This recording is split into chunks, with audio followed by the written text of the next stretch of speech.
Chapitre 1, Paradis perdu. Les doigts de Robert K. effleuraient les relevés de cartes de crédit éparpillés sur son bureau en acajou. Chaque chiffre inscrit sur ces feuilles était une trahison de plus. 50 000 $ de dépenses non autorisées le fixaient comme un défi, une provocation à l'ordre et au contrôle qu'il s'était toujours imposé. Son monde, construit avec minutie et détermination, venait d'être ébranlé. Il s'adossa lentement à son fauteuil en cuir, son esprit déjà en train d'évaluer les prochaines étapes, de calculer les mouvements et les contre-mouvements. Mais ce n'était pas seulement ses relevés bancaires qui le condamnaient. D'autres documents, étalés devant lui, révélaient une vérité encore plus implacable, les comptes joints vidés, les portefeuilles d'investissement liquidés, et le transfert officiel de leur maison de vacances dans les Hamptons, désormais uniquement au nom de sa femme. Un grésillement retentit sur l'interphone de son bureau. Monsieur K, la réunion du conseil commence dans 15 minutes. La voix calme et professionnelle de Rebecca, son assistante, résonna dans le haut-parleur. N'oubliez pas de vous abonner à la chaîne et d'aimer la vidéo. Annulez-la, répliqua Robert d'un ton neutre, mais sans appel. Il maintenait cette maîtrise absolue qui lui avait permis de gravir les échelons, depuis les rues de Boston jusqu'aux tours scintillantes de Manhattan. Libérez mon emploi du temps pour le reste de la journée. Monsieur, la fusion avec Jensen, tenta Rebecca. Elle attendra. Il coupa court, puis ajouta, après un bref silence. Et Rebecca, trouvez-moi tout ce que nous avons sur Michael Thorne, dossiers fiscaux, licence professionnelle, liste de clients. Tout. Le coach personnel. Les yeux verts de Robert se plissèrent tandis qu'il ouvrait son ordinateur portable et chargeait les enregistrements de vidéosurveillance de leur salle de sport privée. Là, sous ses yeux, les preuves défilaient. Diane, sa femme. Michael, son entraîneur. Séance de sport prolongée de 15 minutes, geste qui traînait un peu trop longtemps, éclat de rire partagé. Il coupa l'interphone et reporta son attention sur les relevés financiers. Chaque transaction racontait une histoire. Une histoire de trahison. Diane avait planifié cela avec une précision remarquable. Il devait lui accorder ça. De petits retraits d'argent au début, une manière de tester les limites. Puis des sommes plus conséquentes, soigneusement alignées sur les dépenses habituelles du foyer. Et enfin, le transfert de la maison des Hamptons, dissimulé sous une paperasse administrative anodine. Elle savait qu'il lui faisait confiance. Grave erreur. Un coup léger à la porte de son bureau interrompit ses pensées. Papa. Jason se tenait dans l'encadrement. 16 ans. Mais son attitude trahissait une maturité bien supérieure à son âge. Robert se revit en lui. Les mêmes traits acérés, ce même regard perçant. Les yeux de la famille K. Un vert froid, intelligent, analytique. Seule différence, Jason avait hérité de la chevelure dorée de Diane. Entre. Le jeune homme s'avança et balaya du regard les documents étalés sur le bureau. Il analysait l'information avec une efficacité troublante. Maman a été occupée, fit-il remarquer en attrapant un des relevés de cartes de crédit. Toutes ses dépenses. Des endroits où elle ne mettrait jamais les pieds. Des hôtels de luxe. Des restaurants inconnus. Robert arqua un sourcil. Tu surveillais? Jason hocha la tête. Depuis le jour où je l'ai vu effacer des messages avant de poser son téléphone à table. Sa voix était dénuée de toute émotion. Simple constat. Froid. Clinique. Elle n'est pas aussi prudente qu'elle le croit. Et tu ne m'as rien dit? Le regard de Jason croisa celui de son père. Je voulais des preuves. Un silence. Puis il ajouta. Les chiffres ne mentent pas. Robert l'observa attentivement. Il ne voyait pas l'adolescent que Diane avait tenté de couver. Non. Il voyait une version plus jeune de lui-même. Quelqu'un qui comprenait que le pouvoir ne venait pas de la force brute, mais du contrôle et de l'information. Ne t'inquiète pas, papa. J'ai déjà réglé le problème de maman. Les mots flottèrent dans l'air, lourds de sous-entendus. Robert scruta son fils. Explique-moi. Jason ouvrit son sac en bandoulière et sortit son ordinateur portable. Tu te souviens quand tu m'as donné accès au réseau de la maison pour mes projets de codage? Ses doigts volèrent sur le clavier. J'ai ajouté quelques mesures de sécurité supplémentaires. Keylogger, surveillance des emails, sauvegarde des téléphones. L'écran se remplit de lignes de données. Message texte. Email. Historique de localisation. Maman le voit depuis 6 mois. Toujours au Peninsula, chambre 1504, réservée sous des noms différents, payé en liquide. Il fit défiler d'autres informations. Mais le plus intéressant, c'est ça. Un autre écran s'afficha. Michael Thorne suit un schéma. Robert se pencha, une lueur prédatrice dans le regard. Continue. Jason continua, imperturbable. Ce n'est pas juste un entraîneur qui cible une riche cliente. C'est un professionnel. Il a déjà fait ça 3 fois. Il énuméra les noms. Patricia Morrison. Amanda Hay. Jennifer Cooper. Puis il leva les yeux vers son père. Toutes des anciennes clientes. Toutes ont divorcé moins d'1 an après avoir commencé à s'entraîner avec lui. Toutes ont tout perdu lors du règlement du divorce. Robert croisa les bras. Comment as-tu trouvé ça? Jason haussa légèrement les épaules. De la même manière que maman va perdre l'accès à ses comptes. Un petit sourire en coin. Les gens devraient vraiment choisir de meilleurs mots de passe, surtout les avocats spécialisés en divorce. Robert sentit une fierté glaciale percer à travers sa colère. Il savait que son fils était intelligent. Mais ça dépassait toutes ses attentes. Pendant qu'il s'occupait de construire son empire financier chez Phoenix Security, Jason, lui, bâtissait le sien dans le monde numérique. Robert tapota du bout des doigts sur son bureau. Le transfert de la maison des Hamptons peut-il être retracé? Jason afficha un nouveau fichier. Déjà en cours. Les documents sont propres, mais le timing est intéressant. Maman a lancé les démarches juste après le dernier divorce de Michael. Je parie qu'il l'a conseillé sur la façon de procéder. Robert se leva lentement. Bien. Et il se rendit au petit bar installé dans un coin de son bureau. Là, il versa 2 verres d'eau, un pour lui-même, l'autre pour son fils. Un geste simple, mais chargé de sens. Jason avait mérité sa place à la table. Nous devons être prudents, dit Robert en tendant un verre à Jason. Ta mère ne s'attendra pas à ce que nous agissions si rapidement. Cela nous donne un avantage. Elle le rencontre ce soir. Jason proposa, j'ai suivi la réservation. Un autre hôtel cette fois. Tu veux que j'envoie un type anonyme à la presse? Robert secoua la tête. Non, la presse est trop imprévisible. Nous devons contrôler chaque aspect de cette situation. Il prit une gorgée d'eau, son esprit analysant déjà toutes les possibilités. Parle-moi un peu plus de ces autres femmes. Celles avant ta mère. Jason ouvrit son ordinateur et afficha des profils détaillés de chacune des anciennes victimes de Michael.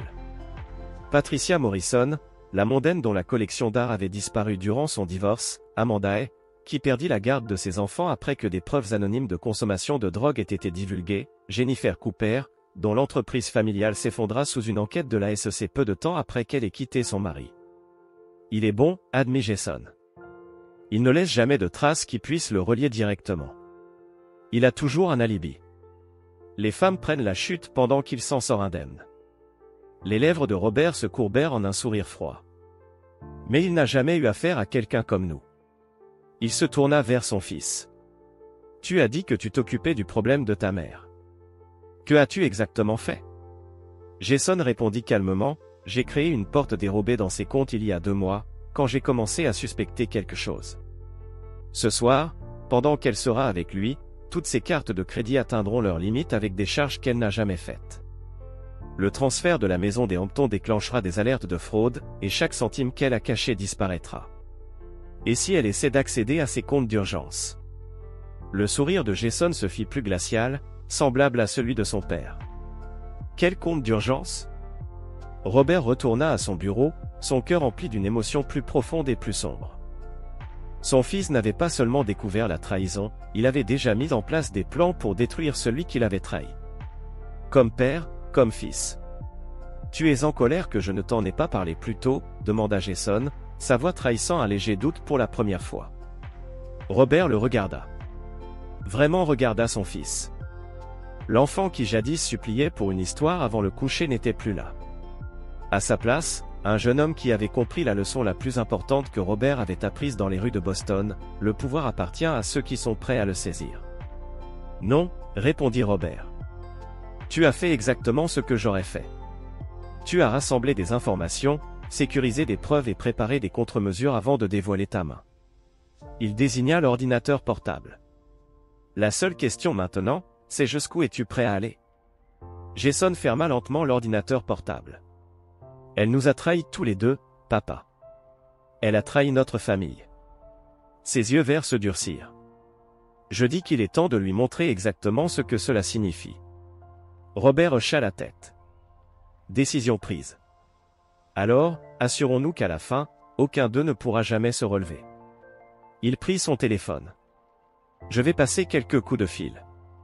Je veux que tu rassembles tout ce que tu as sur les précédentes victimes de Michael, surtout leurs ex-maris. Il est temps de bâtir notre armée. Pendant que Jason rassemblait son ordinateur portable, Robert se retrouva à réévaluer tout ce qu'il pensait savoir de son fils. Diane avait toujours critiqué son style parental, affirmant qu'il était trop sévère, trop exigeant. Mais elle n'avait jamais compris qu'il ne levait pas un enfant, il forgeait un successeur. Le téléphone sonna, interrompant ses pensées. Le nom de Diane s'afficha sur l'écran. Robert la laissa aller directement à la messagerie. Il imagina son visage paniqué quand ses cartes commenceraient à être refusées. Bientôt, elle découvrirait que ses comptes étaient gelés, ses filets de sécurité disparus. Et ce ne serait que le début. Papa, Jason s'arrêta un instant devant la porte. Tu te souviens quand tu m'as dit que dans les affaires, il n'y a pas de place pour la miséricorde? Robert hocha la tête. Je crois que je comprends enfin ce que tu voulais dire. Tandis que son fils quittait le bureau, Robert se tourna vers la fenêtre, contemplant Manhattan. Quelque part, là-bas, sa femme complotait sa fuite avec un homme qui avait détruit d'autres familles pour son propre profit. Ils pensaient être les chasseurs, mais ils allaient apprendre à leurs dépens ce que cela signifie être la proie. Chapitre 2, les joueurs. Le sud de Boston n'avait pas beaucoup changé en 30 ans.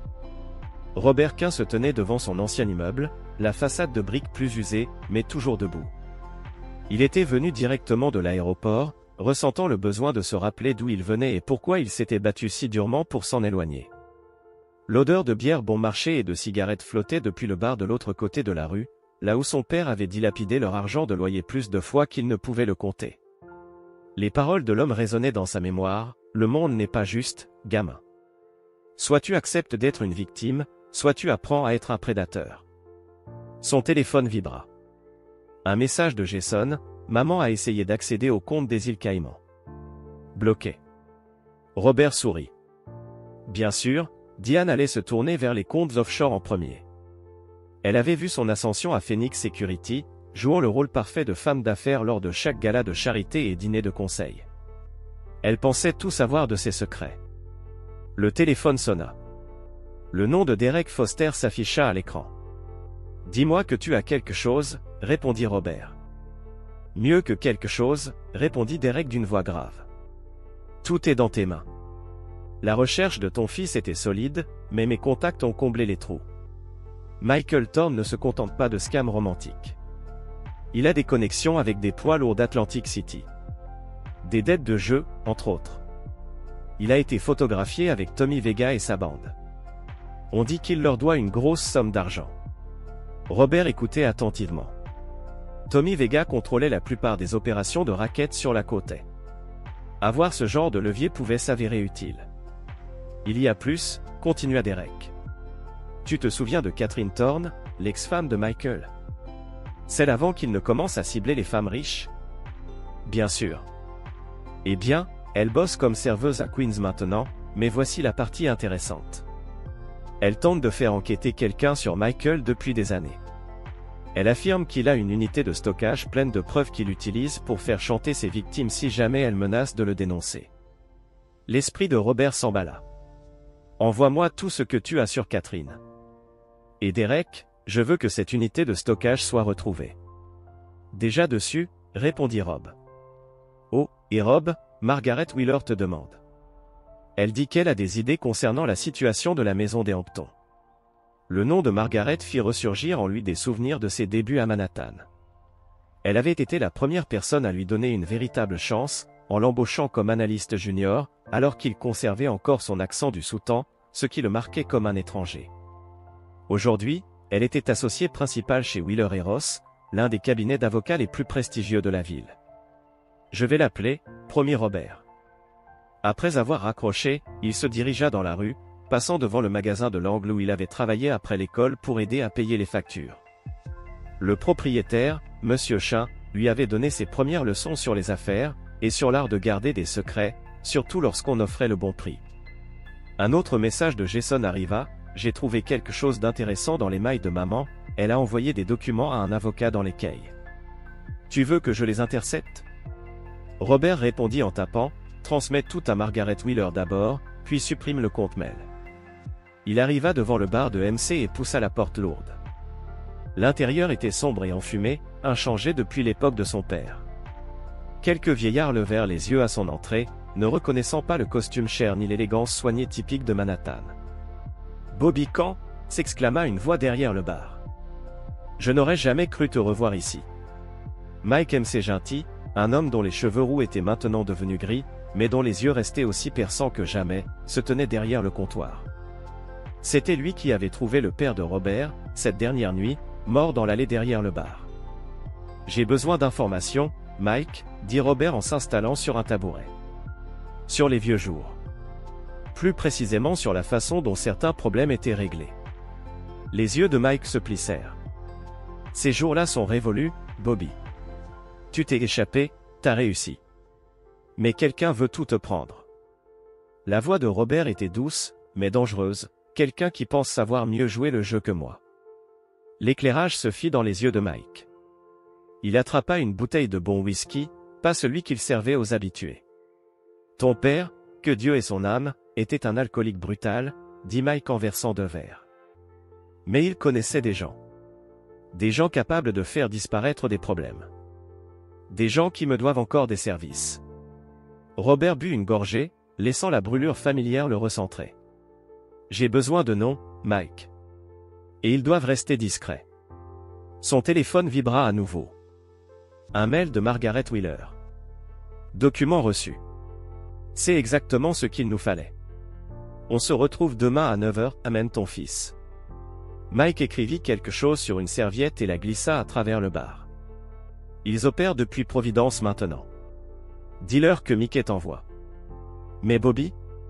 Il se pencha près de Robert. Rappelle-toi bien, peu importe ce que tu planifies, il y a certaines choses dont on ne revient pas. Robert glissa la serviette dans sa poche et se leva, laissant plusieurs centaines de billets sur le comptoir. Je suis déjà passé au-delà du point de non-retour. Dès qu'ils ont trahi ma famille. Dehors, la rue était devenue plus sombre, mais le chemin de Robert était clair. Il s'était fait tout seul, une première fois. Il pouvait le faire à nouveau. Mais cette fois, il ne se contenterait pas de survivre. Il détruirait quiconque oserait menacer ce qui lui appartenait. Son téléphone sonna à nouveau, cette fois, c'était Rebecca. « Monsieur, Madame Quint est dans le bureau. Elle exige de vous voir. » Robert vérifia sa montre. Tout est dans les délais. Les cartes de crédit commencent à être refusées depuis 1 heure. Dis-lui que je suis à l'étranger pour affaires, et Rebecca enregistre tout ce qu'elle dit. Il pouvait presque entendre le sourire de Rebecca. Bien sûr, monsieur. Robert héla un taxi et lui donna l'adresse de l'aéroport Logan. Alors que les rues de Boston défilaient, il pensa aux gens qu'il avait sous-estimés au fil des années, les enfants de l'école préparatoire qui se moquaient de son accent, les cadres de Wall Street qui le rejetaient comme un simple nouveau riche. Chacun avait appris sa leçon. Maintenant, c'était au tour de Diane. Elle et Michael pensaient avoir orchestré le plan d'évasion parfait. Ils allaient bientôt découvrir qu'ils avaient déclenché une guerre qu'ils ne pouvaient pas gagner. Un autre message de Jason arriva, maman devient désespérée. Elle a encore essayé de transférer la maison des Hamptons. La banque l'a signalée pour fraude. Bien, répondit Robert. Continue de surveiller. Et fils, n'oublie pas, pas de pitié. Le taxi s'arrêta devant le terminal de l'aéroport. Robert redressa sa cravate et vérifia son reflet dans la vitre. Le gamin de Soutan était désormais caché sous un costume parfait et une sophistication acquise. Mais il était toujours là, attendant son moment pour frapper. Il est temps de partir en chasse. Et Jennifer. Le nom de Cooper lui semblait familier. L'aspiration bruyante d'air qu'il entendit lui en dit tout ce qu'il avait besoin de savoir. Comment avez-vous fait? Je ne suis pas celui dont vous devez vous inquiéter. Robert l'interrompit. Notre fils semble avoir hérité de mon talent pour la recherche, et contrairement à moi, il a grandi à l'ère numérique. C'est incroyable ce que les adolescents peuvent accomplir avec un ordinateur de nos jours. Jason, dit Diane d'une voix brisée, que lui as-tu fait? Je n'ai rien fait à lui. Je lui ai simplement enseigné la leçon la plus importante, la famille est tout, et ceux qui trahissent la famille. Robert laissa un silence s'installer. Eh bien, vous allez découvrir ce qu'il leur arrive. Tu ne peux pas faire ça. J'irai à la police, au FBI, avec quelle preuve? La voix de Robert demeura étrangement calme. Chaque transaction était légale, chaque document dûment classé, même les charges sur vos cartes de crédit correspondent à vos habitudes de dépenses. Quant à mon passé, je suis certain que ces autres victimes se feraient un plaisir de témoigner de son comportement consistant à séduire des femmes riches. Ce n'est pas fini, Diane. Diane, tu as raison, ce n'est que le début. Robert coupa la communication et se tourna vers Jason, qui avait surveillé la conversation en silence sur son ordinateur portable. Statut. Tout est en place, rapporta Jason. Les victimes précédentes de Michael ont toutes reçu leur paquet de preuves. Les contrats de formation sont en train d'être annulés dans toute la ville. Quant à cette unité de stockage dans le Queens, quelques frappes au clavier ont permis d'afficher une vidéo de la caméra de sécurité, montrant l'endroit vidé par des ex-maris très motivés. Robert observa le visage de son fils, l'expression concentrée, la précision calculée de ses mouvements.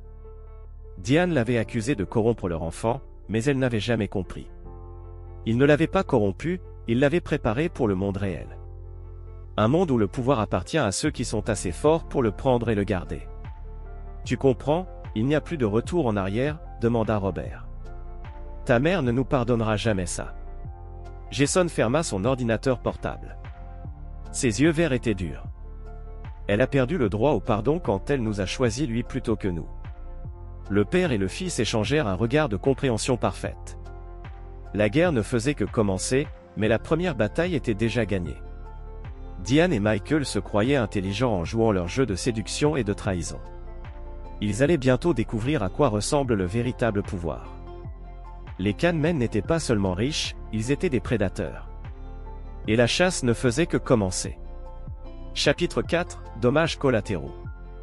Les talons de Rebecca Morrison résonnaient sur le sol en marbre de Phoenix Security alors qu'elle se dirigeait vers le bureau de Robert Kane.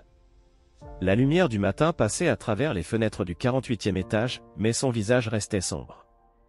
Après 12 ans en tant qu'assistante exécutive, elle connaissait la différence entre des problèmes routiniers et de véritables menaces. Ce dernier cas appartenait à la deuxième catégorie.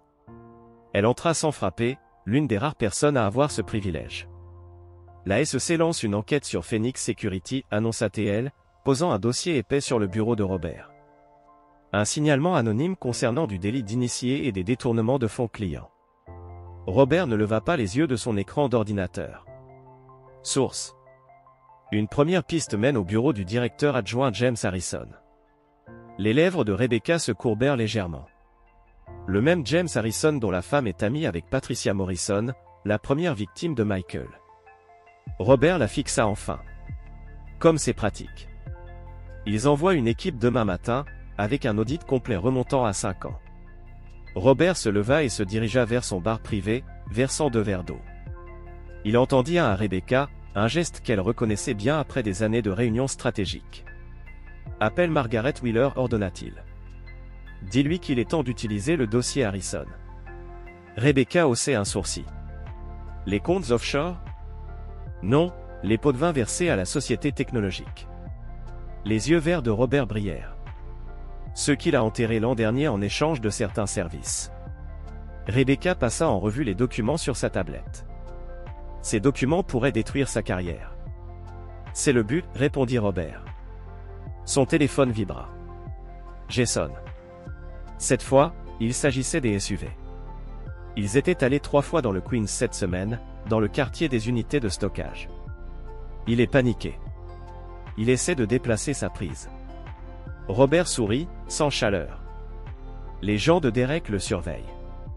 Dès qu'il montre son visage, on le tient sur plusieurs délits. L'interphone crépita à nouveau. « Monsieur, nous avons un problème. » Quelqu'un a déposé une plainte auprès des services sociaux, accusant Jason de maltraitance. Le visage de Robert ne changea pas, mais Rebecca aperçut ses mains qui se crispaient sur le bureau. Source. Nouvelle employée dans leur système. Elle a commencé la semaine dernière. Une pause. Elle ressemble énormément à la sœur de Michael. C'est un coup amateur. Robert laissa échapper un rire. Jason est déjà dessus. Papa, la voix de son fils se fit entendre dans le haut-parleur. Tu te souviens de Monica Walsh de mon cours de chimie? Sa mère travaille pour les services sociaux. Je l'ai aidé à réussir l'AP Kim l'année dernière. Gère ça, ordonna Robert. Considère ça comme fait. Rebecca fit apparaître une autre fenêtre sur sa tablette. La femme de Harrison vient de publier sur les réseaux sociaux. Un dîner dans un club privé, ce soir. La liste des invités inclut 3 membres du conseil d'administration des entreprises que nous acquérons le mois prochain. Ils essaient de nous retourner nos partenaires. La voix de Robert était teintée de respect réticent. Créatif, mais futile. Il appuya sur l'interphone. Faites-moi passer Wheeler. Et Ross, il est temps d'accélérer la fusion Jensen. Tandis que Rebecca se mettait en position de se conformer aux ordres, la ligne privée de Robert sonna. L'identifiant de l'appel affichait un numéro qu'il n'avait pas vu depuis des années, un indicatif de South Boston. Mickey MC Gentil est mort, annonça une voix grave sans préambule. On l'a retrouvé derrière son bar il y a 1 heure, mort d'une crise cardiaque, c'est ce qu'ils disent. L'expression de Robert ne changea pas, mais Rebecca le vit saisir le vieux briquet de son père, un geste qu'elle avait appris à reconnaître comme le signe qu'il était vraiment en colère. Des causes naturelles, demanda la voix, aigre. Aussi naturelles que celles de ton père. On dit que des gars de Providence se sont intéressés à toi la semaine dernière. Mickey a peut-être dit quelque chose à des mauvaises personnes. Je vois, répondit Robert d'un ton qui aurait pu glacer les enfers. Merci de m'avoir informé. Il raccrocha et se tourna vers Rebecca. Trouve qui gère Providence ces jours-ci et appelle Jason. Il nous faut accélérer notre planning. Rebecca acquiesça et commença à taper rapidement sur son clavier. Et le cercle social de Diane? Le groupe de Hampton, demanda-t-elle.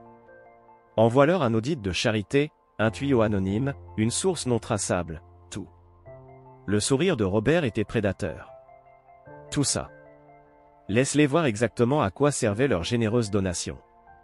Alors que Rebecca se préparait à exécuter ses ordres, elle repensa aux 12 années passées à observer Robert K construire son empire. Elle l'avait vu détruire des concurrents, absorber des entreprises rivales et transformer des ennemis en alliés. Mais cette fois-ci, c'était différent. C'était personnel, et Robert K prenait toujours tout personnellement. L'interphone bourdonna une dernière fois. « Monsieur », dit la voix inquiète de son chef de sécurité. « Nous venons de recevoir l'information, les lignes de frein de votre voiture ont été coupées. » Le rire de Robert n'avait rien de drôle. « Combien de caméras couvrent le garage ? 4 sur ce niveau seul. » Parfait. Envoie les vidéos à Jason, voyons qui devient désespéré. Rebecca afficha les vidéos de sécurité du garage, scrutant tout signe de sabotage. La qualité de l'image était excellente, un autre des améliorations apportées par Jason à leur système. Même avec l'éclairage tamisé, il pouvait distinguer une silhouette en uniforme de maintenance travaillant sur la voiture de Robert à 3 heures du matin. Image après image, Robert ordonna « Arrête là ». Lorsqu'il se tourne vers la caméra. Rebecca agrandit l'image. Le visage était partiellement caché, mais la silhouette était familière. La sœur de Michael, confirma-t-elle. La même femme qui a déposé la plainte auprès des services sociaux. Négligente, répéta Robert d'une voix glaciale. Ils font des erreurs. Il se tourna vers son ordinateur, ses doigts volant sur le clavier. Il est temps de les faire payer pour ces erreurs. Le soleil du matin montait dans le ciel de Manhattan, tandis que Robert Quinn et son assistante fidèle poursuivaient leur travail. Chaque mouvement, chaque contre-attaque était soigneusement calculé.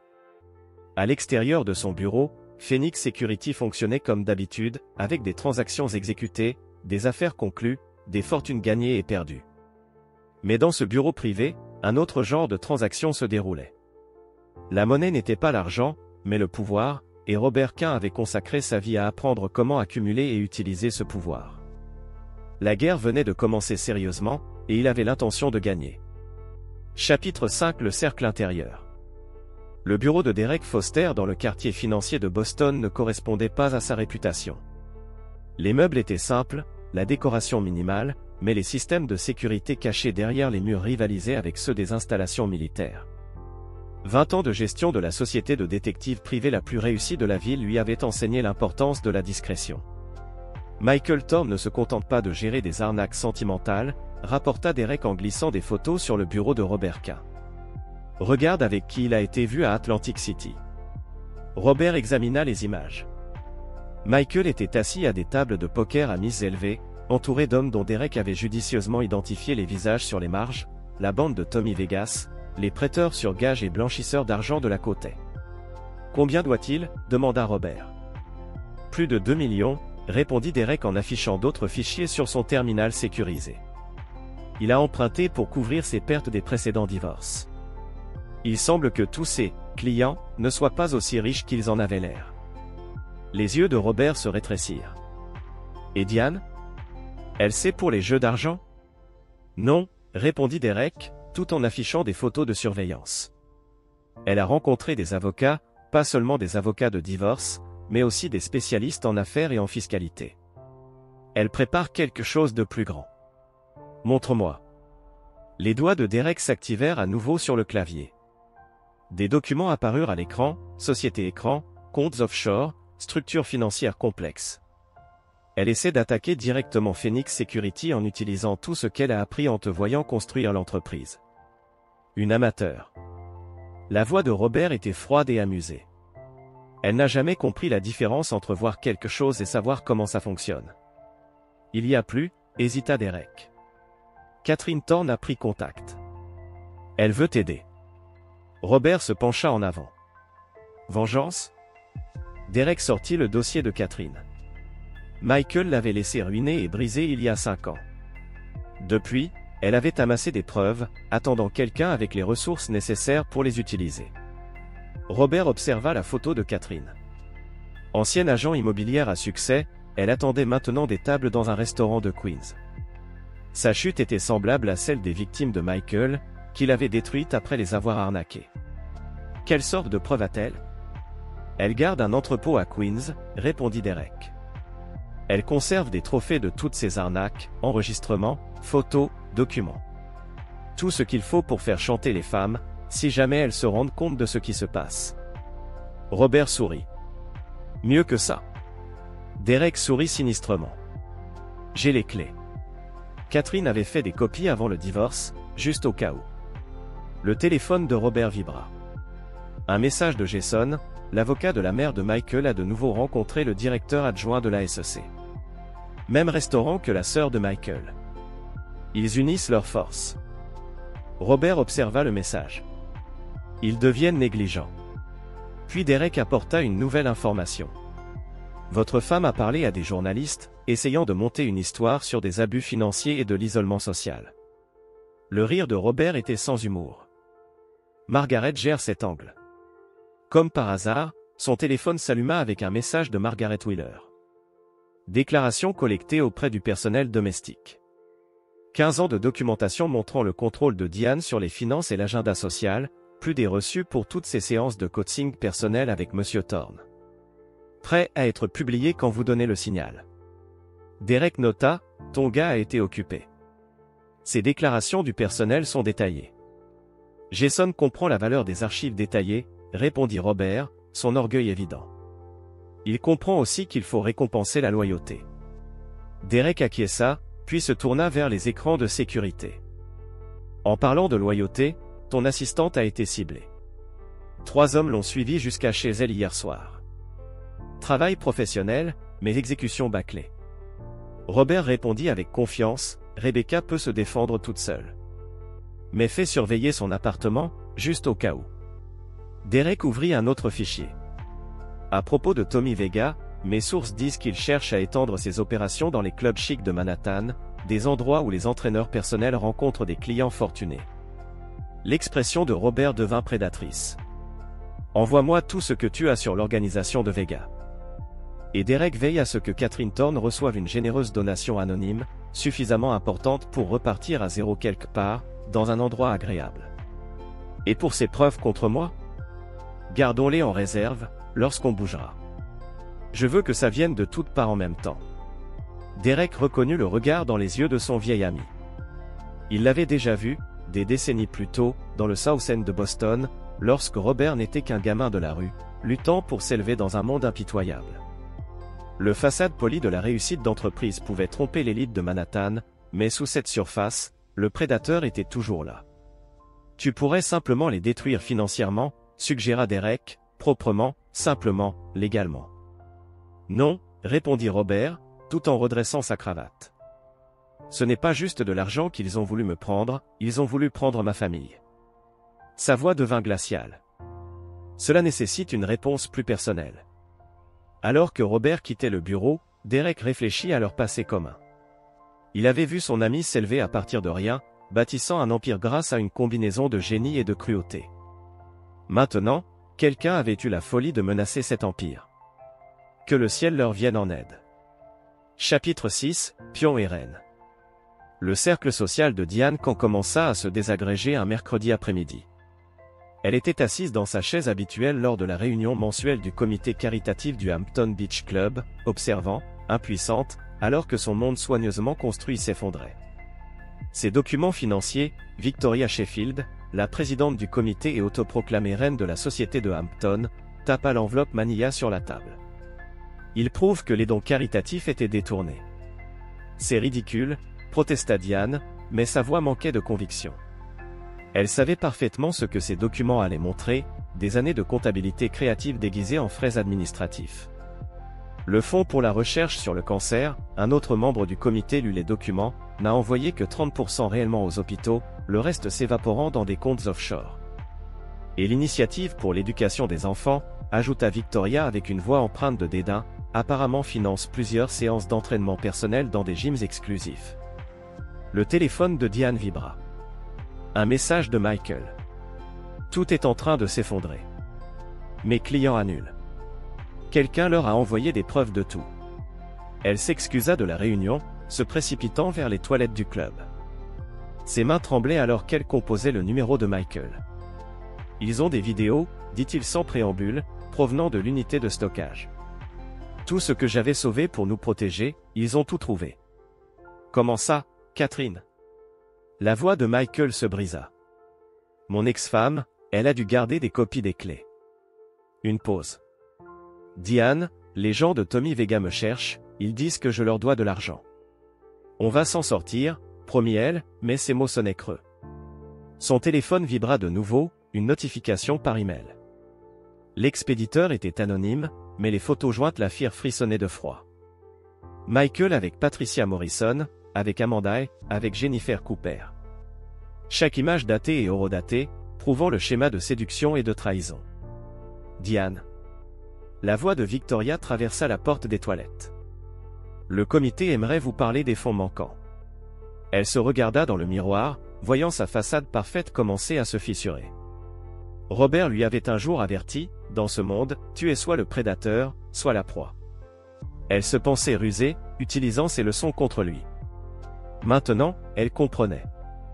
Elle n'avait jamais été le prédateur, elle avait simplement été une proie qui ne le savait pas encore. Son téléphone vibra à nouveau, cette fois, c'était son avocat. L'enquête de la SEC a été abandonnée, le directeur adjoint a démissionné ce matin. Quelque chose à propos de Potvin Offshore. Un autre message arriva immédiatement. Vos comptes sont toujours gelés. Le transfert de la maison des Hamptons a été signalé pour enquête criminelle. Je ne peux plus vous aider. Diane s'apprêtait à répondre, mais l'écran de son téléphone se remplit soudainement de données, des enregistrements de ses propres comptes offshore, des emails à Michael, des plans pour détruire Phoenix Security. Toute la preuve qu'elle pensait être en sécurité, cachée. Un dernier message apparut, « Maman, tu m'as appris à toujours avoir un plan de secours. J'ai appris des meilleurs. Jason. » Elle s'effondra sur le canapé des toilettes. Sa tenue de créateur se sentait soudainement comme un déguisement. À l'extérieur, elle pouvait entendre Victoria lire d'autres preuves accablantes au comité. Son téléphone s'alluma une dernière fois. Le numéro de Robert. Je suppose que tu as vu les fichiers. Sa voix était calme, presque douce. Jason a fait un excellent travail, tu ne trouves pas? Il a hérité de ton souci du détail. Robert, s'il vous plaît. Non. La douceur disparut. Tu as choisi ce chemin, Diane. Toi et Michael pensiez pouvoir jouer avec ma famille, maintenant vous allez apprendre ce que ça signifie vraiment. La ligne se coupa. Diane qu'en resta là, dans les toilettes du Hampton Beach Club, écoutant alors que son cercle social se dissolvait en accusations murmurées et révélations choquantes. Son téléphone continuait de vibrer, annonçant des annulations, des invitations à des soirées supprimées, des postes au sein du comité caritatif révoqués, des connexions sociales rompues. Dans son bureau Penthouse, Robert K. observait la destruction se dérouler sur plusieurs écrans. Les flux de sécurité montraient Diane quittant le club de plage, sa confiance habituelle brisée. Les trackers financiers affichaient les actifs de Michael disparaissant un à un. Les alertes d'actualité rapportaient la démission du directeur adjoint de la SEC en plein scandale. Jason était à la table de conférence, orchestrant leur guerre numérique avec la même précision que son père l'avait apporté dans les raids d'entreprise. L'avocat de maman vient de se retirer du dossier, rapporta-t-il. Apparemment, quelqu'un a envoyé à son cabinet la preuve qu'elle envisageait de les impliquer dans une fraude financière. Robert hocha la tête d'approbation. Et Michael, les gens de Tommy Vega l'ont trouvé à la péninsule. Ils ont une discussion à propos de ses dettes de jeu. Le père et le fils échangèrent un regard de parfaite compréhension. La guerre n'était pas finie, mais la victoire était à portée de main. Leurs ennemis avaient joué avec le pouvoir, pensant que la richesse. Chapitre 7, le jugement dernier. À 4h37 du matin, la police d'Atlantic City découvrit le corps de Michael Thorne dans la chambre 1504 de l'Ocean View Casino Hotel. Le détective Sarah Martinez se tenait dans l'embrasure de la porte, observant la scène avec une froide détachement, sa pratique de l'analyse de scène de crime impeccable. Cause préliminaire du décès, demanda-t-elle au médecin légiste. Traumatisme crânien, répondit Dr. Chen, en désignant les blessures visibles sur le corps. Plusieurs agresseurs, basés sur l'angle des coups, cela ressemble à un coup typique de la mafia. Martinez scrutait la pièce. Aucun signe d'effraction. 2 verres étaient posés sur le bar, l'un avec des traces de rouge à lèvres. Le coffre mural était ouvert et vide. Heure de la mort, demanda-t-elle. Entre minuit et 2 heures du matin, répondit son partenaire. Les caméras de sécurité de l'hôtel étaient éteintes durant cette période, maintenance de routine, paraît-il. Son téléphone vibra. Le rapport sur le passé du victimé venait de tomber. Ancien nageur olympique devenu entraîneur personnel, dit-elle. Mais regardez ça, des liens suspects avec plusieurs arnaques, des connexions avec le crime organisé, en particulier l'équipe de Tommy Vegas. Son partenaire ajouta en entrant dans la pièce, on parle d'une dette de jeu de plus de 2 millions de dollars. C'est pratique, murmura Martinez en fouillant un peu plus dans les affaires de Thorne. Elle saisit une enveloppe Manila sur le bureau. À l'intérieur, des photos de Michael avec diverses femmes riches, dont sa dernière compagne, Diane Kane. Elle fit défiler les documents. Déclaration de Madame Kane, demanda-t-elle. Elle affirme qu'elle était avec des amis au Hampton Beach Club jusqu'à minuit. Plusieurs témoins confirment. Martinez tourna son regard vers l'ordinateur portable sur le bureau. L'équipe technique a trouvé quelque chose. Voilà la partie intéressante, répondit son partenaire d'une voix basse. L'ordinateur est propre. Trop propre, comme s'il avait été nettoyé professionnellement. Mais on a trouvé ça dans la mémoire de l'imprimante. Il lui tendit un document. Martinez le parcourut rapidement, des numéros de comptes offshore, des relevés de transferts, des plans détaillés pour faire chanter des femmes riches. Il a gardé des archives, observa-t-elle. Pas seulement des archives, des assurances, précisa son partenaire. Regardez qui a signé ces transferts. Le directeur adjoint de la SEC, Harrison, celui qui vient de démissionner suite à des accusations de corruption. Le téléphone de Martinez vibra à nouveau. En parlant de Harrison, sa femme vient de témoigner. Elle dit que Thorne l'a fait chanter avec des photos de ses séances d'entraînement avec lui. Combien d'autres ? Demanda Martinez. Au moins 3 qu'a confirmé, Patricia Morrison, Amanda et Jennifer Cooper. Tous suivent le même schéma, séduction, divorce, ruine financière. Le puzzle commençait à se dessiner dans l'esprit de Martinez. Michael Thorne n'était pas qu'un simple escroc, c'était un prédateur, et il avait enfin choisi la mauvaise proie. Son téléphone sonna. Le chef des détectives, Martinez. On ferme l'enquête. Quoi? S'étonna Martinez, en élevant la voix. L'équipe de Tommy Vegas a revendiqué le meurtre. Dette de jeu, avertissement à ceux qui ne paient pas. L'affaire est classée. Martinez regarda les preuves étalées devant elle. La scène de crime trop propre. La panne des caméras de sécurité au moment opportun. La documentation parfaitement préservée des crimes de Thorne. Elle se tourna vers son partenaire. Et Robert Kane? Sa femme était la dernière cible de Thorne. Son entreprise a été visée par la SEC juste après la rencontre de Harrison avec Thorne. Et ce n'est plus pertinent, répliqua Martinez. Le ton du chef ne laissait place à aucune objection. Il a des amis dans le département, des gens haut placés. Ça sera un meurtre de la mafia, clair et net. Martinez mit fin à la conversation et observa une dernière fois la scène de crime.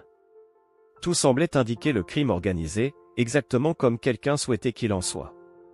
En 15 ans de carrière, elle avait appris à reconnaître les portes qu'on ne voulait pas ouvrir. Et celle-ci en faisait partie. Son partenaire ramassa les preuves. Je vais tout envoyer au labo. Non, dit Martinez en enlevant ses gants. Cette affaire est terminée. Parfois, la justice ne nécessite pas de salle d'audience. À travers la ville, Diane Kane était dans le bureau de Margaret Wheeler, fixant les journaux du matin. La mort de Michael dominait les gros titres. Chaque article mettait en avant ses liens criminels. Je veux négocier, dit-elle, la main tremblante alors qu'elle signait les premiers papiers de divorce. L'expression de Margaret Wheeler resta neutre, mais ses yeux trahissaient un manque de chaleur. Tout ça ne suffit plus, dit-elle en glissant un autre document devant Diane. La contre-attaque de Robert pour dommages dépasse la valeur de tous vos biens. Cependant, il est prêt à être raisonnable, à condition que vous acceptiez certaines conditions. Quelles conditions? Une confession complète de votre rôle dans la fraude caritative, témoignage détaillé de l'opération de Michael, y compris comment vous l'avez aidé à cibler d'autres femmes riches. Vos connexions sociales étaient précieuses pour lui, n'est-ce pas? Le masque soigneusement entretenu de Diane se fissura. Il me détruira. Margaret la corrigea. Non, vous vous êtes détruite vous-même. Robert vous offre une chance de survivre. Je vous conseille de l'accepter. L'interphone vibra. Le fils de Madame Kane est là. Jason entra dans le bureau, portant un ordinateur portable sous le bras. Ses yeux verts, si semblables à ceux de son père, rencontrèrent ceux de Diane sans émotion. Les fichiers que vous m'avez demandés, dit-il en posant une clé USB sur le bureau. Tous les dossiers des comptes offshore, y compris les empreintes numériques de maman sur les transferts. Diane fixa son fils, reconnaissant dans ses mouvements l'efficacité implacable de Robert. Jason dit froidement, il voulait que vous compreniez exactement ce que vous acceptez. Il ouvrit l'ordinateur et le tourna vers elle.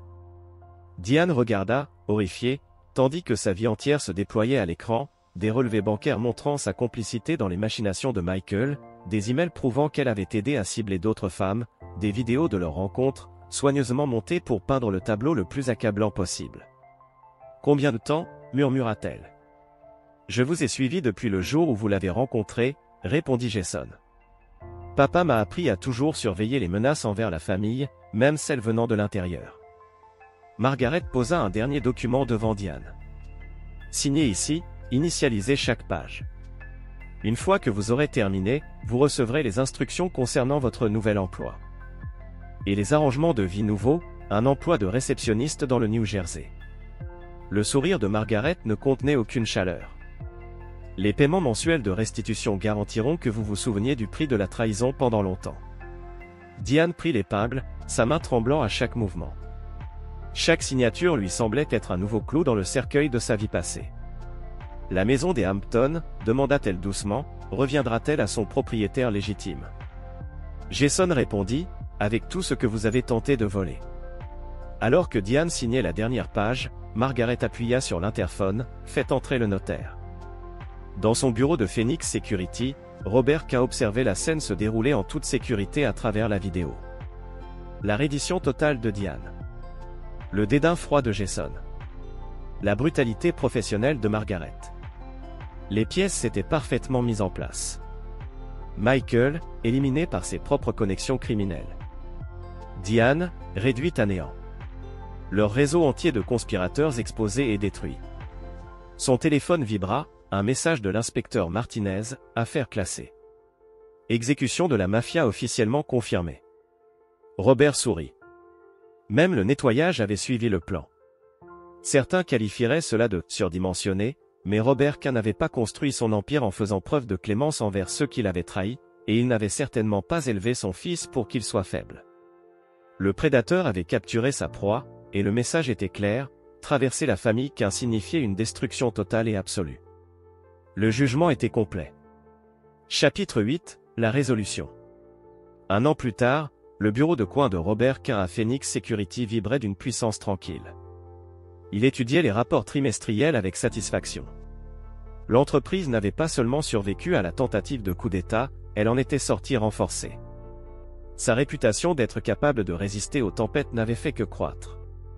L'acquisition de Jensen, les chiffres, dit Rebecca, en posant un dossier épais sur son bureau. Sa promotion au poste de directrice des opérations avait prouvé être l'une de ses meilleures décisions.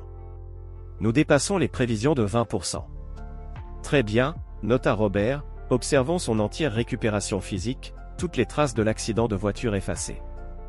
La réunion du conseil d'administration est prévue pour 14 heures, mais il y a quelque chose d'autre que vous devriez voir en premier. Rebecca activa l'écran sécurisé sur son mur. Le dernier projet de Jason au MIT. L'écran se remplit de codes complexes, un nouveau système de sécurité qui révolutionnerait la banque numérique. À 16 ans, son fils avait déjà obtenu une admission anticipée et une bourse complète. Mais plus important encore, il s'était montré digne de l'héritage K. Les demandes de brevets déposées la semaine dernière. Le sourire de Rebecca exprimait une fierté sincère. Il a déjà reçu des offres de 3 grandes entreprises technologiques. Robert sentit son téléphone vibrer, un message de Derek Foster, rapport de surveillance mensuel sur D. Toujours réceptionniste dans le cabinet médical, aucune violation de l'accord. Un autre message suivit, KT a bien utilisé l'argent. A lancé une agence immobilière réussie à Seattle, loin des terrains de chasse de son ex-mari. Catherine Thorne s'était prouvée être une alliée précieuse. Ces preuves avaient contribué à sceller le sort de Michael, et Robert croyait fermement en la récompense de la loyauté. Le don anonyme qui l'avait aidé à reconstruire sa vie n'était que du bon sens commercial. Margaret Wheeler est arrivée, parfaitement vêtue comme toujours. Revue de conformité trimestrielle, annonça TL en posant une tablette sur son bureau. Tout est en ordre. L'enquête de la SEC est officiellement close. Toutes les traces de la corruption de Harrison sont enterrées dans les limbes bureaucratiques où elles doivent rester. Et autre chose, les derniers paiements de règlement ont été envoyés aux victimes de Michael. Ces anciens terrains de chasse sont désormais des terres brûlées. Plus personne ne saura jamais l'étendue réelle de ces opérations. Elle marqua une pause, avant de continuer, ni comment elles ont vraiment pris fin. Robert acquiesça avec approbation. L'histoire officielle, un règlement de compte sur fond de dette de jeu, était resté solide. Même le rapport final de l'inspecteur Martinez soutenait la version officielle, bien que ses yeux aient révélé une toute autre vérité. La propriété des Hampton avait été transférée à son nom. Toutes les enquêtes sur la fraude étaient fermées. Le cercle social qui avait abandonné Diane était réduit à néant. Margaret laissa échapper un petit sourire. Ils sont maintenant désespérés de prouver leur loyauté. Le conseil de l'association caritative est complètement restructuré. Les nouveaux directeurs comprennent l'importance d'un véritable contrôle et de la reconnaissance appropriée. Robert se tourna vers la fenêtre, scrutant son domaine. Manhattan s'étendait devant lui, ses tours s'élevant vers le ciel. Chaque bâtiment renfermait des histoires de pouvoir et de trahison, de prédateurs et de proies. Il avait choisi son rôle depuis longtemps dans les rues impitoyables de Boston. Diane et Michael avaient pris son apparence civilisée pour une faiblesse. Leur dernière erreur. Rebecca, dit-il. Appelle, libère mon emploi du temps pour ce soir. Dîner en famille. Chapitre 9, nouveau commencement. La salle à manger privée de l'hôtel Pierre offrait la combinaison parfaite de luxe et de confort. Et discrétion. Robert observa avec fierté Jason qui exposait sa dernière innovation technologique, la confiance du garçon égale à celle de son père. Le système de cryptage est totalement nouveau, expliqua Jason en affichant des diagrammes sur sa tablette. Personne n'a rien de semblable, ajouta-t-il. Tout comme personne n'a jamais retracé ce que j'ai fait avec les comptes de maman.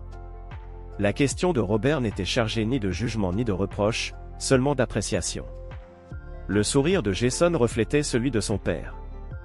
Tu ne m'as jamais dit comment tu savais ce que j'avais fait avec ces fichiers.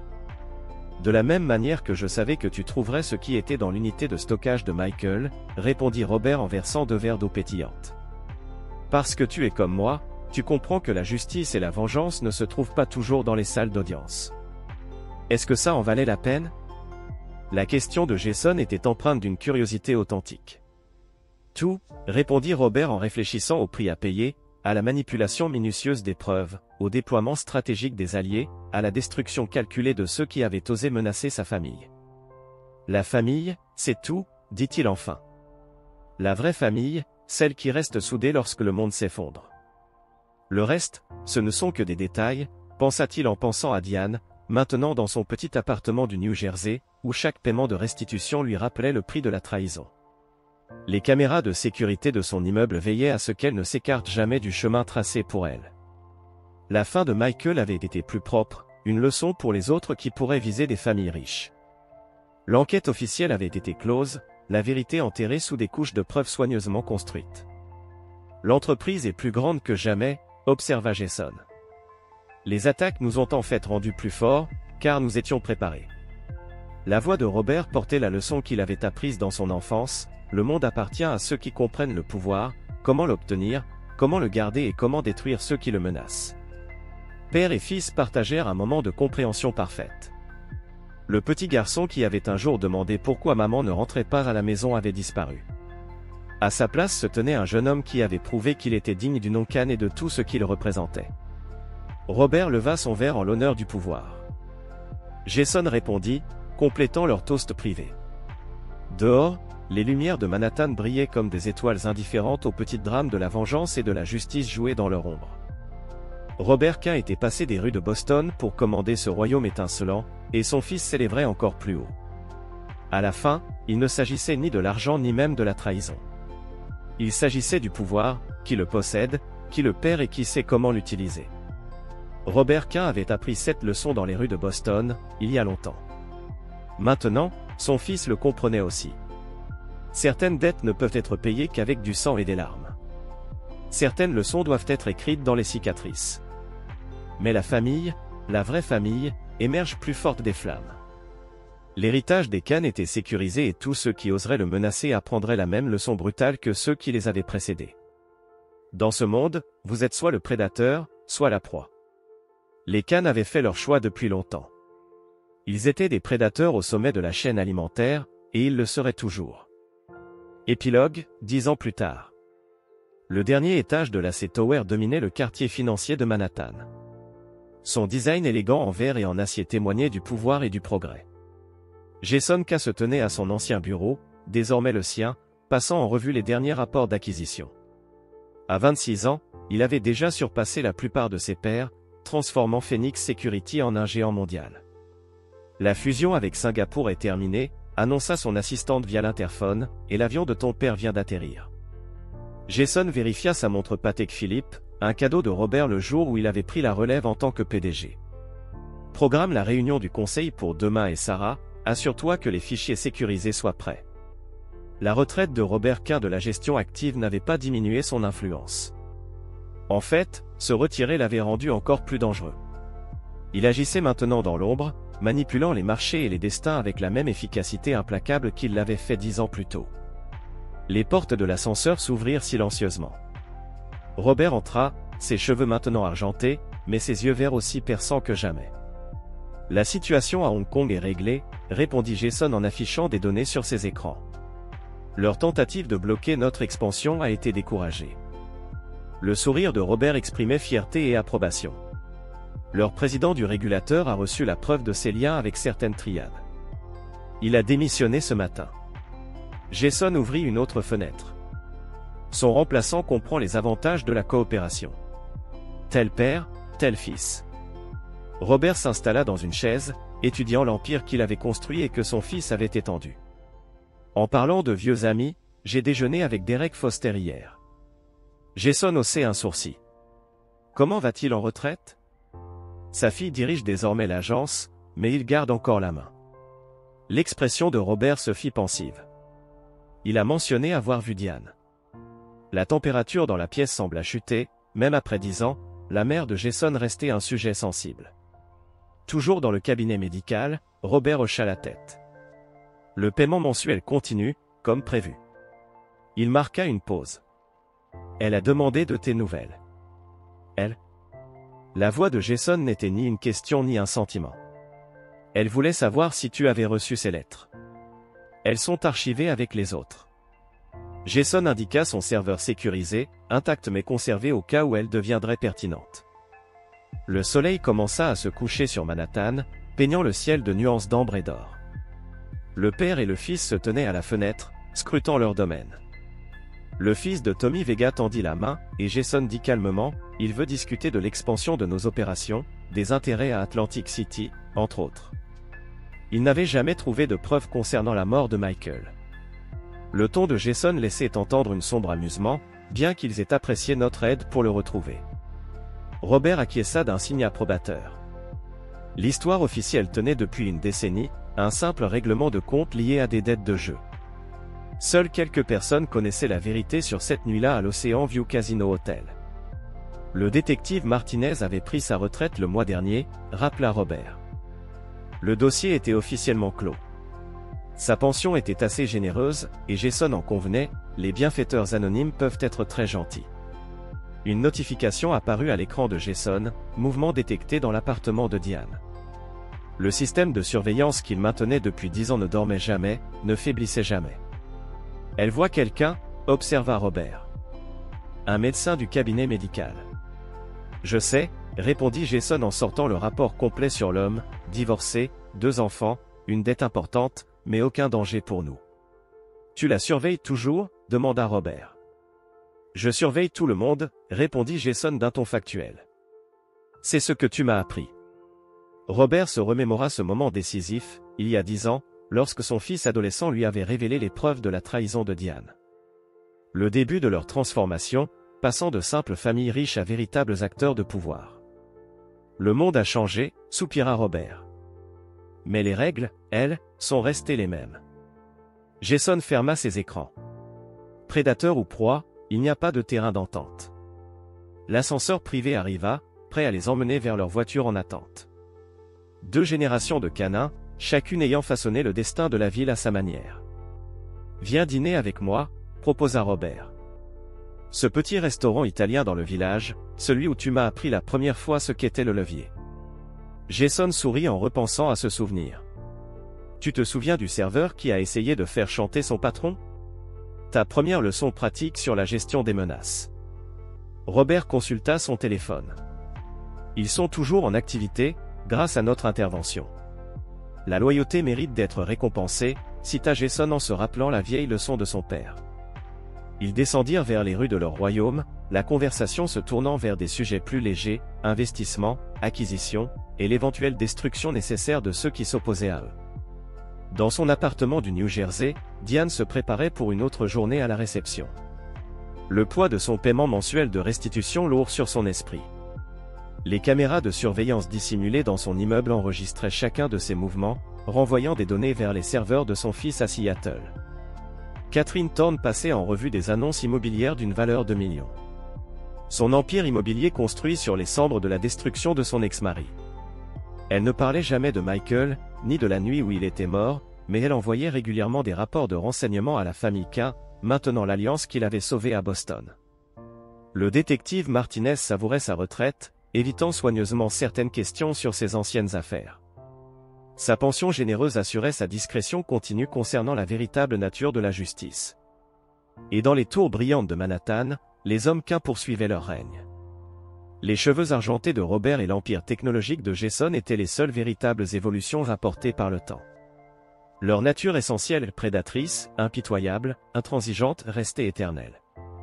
Le soleil se couchait sur la ville qu'il contrôlait, sa lumière se reflétant sur les fenêtres de la C-Tower comme une couronne de feu. À l'intérieur, père et fils levèrent leur verre dans leur toast traditionnel à la famille. Robert commença, le pouvoir, et Jason compléta, la domination. Le cycle continuait. Les forts régnaient, les faibles servaient, et ceux assez fous pour menacer la famille qu'un apprenaient la même leçon que Diane et Michael l'avaient apprise il y a une décennie, certains pouvoirs sont mieux laissés sans défi, certains prédateurs mieux laissés sans chasse, et certaines trahisons exigent un prix qui ne cesse jamais d'être payé. L'héritage des Quint perdurait dans les salles de conseil et dans les ruelles sombres, dans les documents juridiques et les fichiers cryptés. Leur influence façonnait le monde. Les méthodes pouvaient changer, l'empire numérique de Jason complétant les manœuvres plus traditionnelles de Robert, mais la vérité fondamentale restait, ils étaient des prédateurs au sommet de la chaîne alimentaire. Ils l'avaient toujours été, et le seraient toujours. Et la chasse ne s'arrêtait jamais vraiment. C'est ici que notre histoire se termine. Partagez vos réflexions dans la section des commentaires. Merci pour votre temps. Si vous avez aimé cette histoire, abonnez-vous à cette chaîne, cliquez sur la vidéo qui s'affiche à l'écran, et on se retrouve là-bas.